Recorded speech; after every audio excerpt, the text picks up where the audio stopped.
Brad Williams, Excel Prime, sum up unique cities. Depending on what version of Excel you have, and I'm hoping you have the most recent version, here's our focus. This is all we should do in terms of using unique.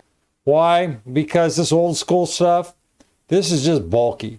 This is just heavy on the shoulders, so to speak. Yeah, it does the job.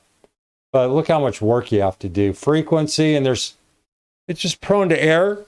But for some of you, and I'm hoping most of you are at the point where you have the computer capacity and the resources to upgrade to the most recent version of Excel.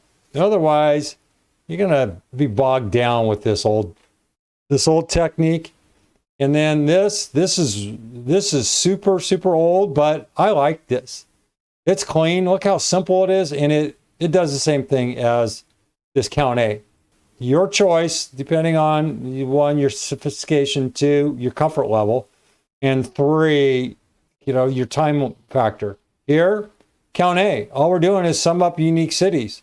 And it's just going to count A. What does count A?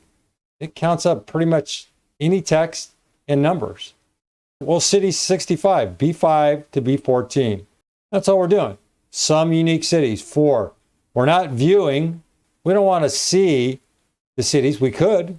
All we got to do is do something like this, and then it's going to want to spill. But that's all we did. And that's the beauty of unique. It takes a second to get that answer. Now here, all we're doing is finding the cities. City, we have to do a count. So remember what COUNTIF does. We're going to look at this. Going to count. There are duplicates. It's going to go 2 or 3, Chicago or what have you. Then if there's 1, it'll show 1. And then we're going to sum that number up. It looks like this. F9. See, we have 3, 3, 6, 6, 6, 6, 6, 3. Here is what it looks like. We're going to divide. You see these numbers here? And I've gone over this a million times. We're going to divide 1 by 3. We're going to get 0.333. Then we're going to get 0.33. You see where we're going here? Then we're just going to add them up. It'll sum up to 3. Last but not least, here we got to do this row thing. We're going to go row, and so we're going to count all the rows, and then we're going to go minus row plus 1. Why? Because this is going to start at 0, and then we have to add 1. We got to do this match thing. I've dissected this frog how many times? Then frequency is going to step in, and it's going to go, I'm going to pile all this stuff in, and it's going to be backwards at first. Then we're going to reverse it through this frequency. And frequency is going to go F9. I'm going to add up 1, 1, 1, et cetera, et cetera. So here, if we look at this, F9, you see 1, 1, 1.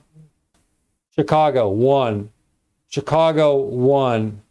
We've identified Chicago, still 1, because match is just identifying the row.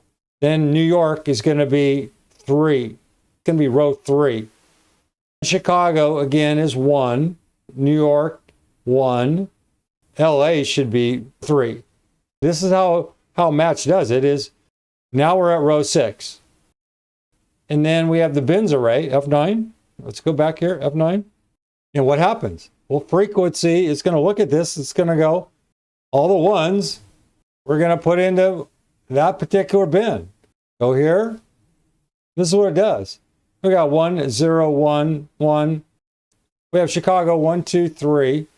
And there's only 3 unique names in this whole thing. And that's the beauty of unique. You see all this bulk here generates, well, here, F9 is just counting these 3. Yeah, your choice. Your choice. Pick and choose. Brad Williams, Excel Prime. Thanks for watching.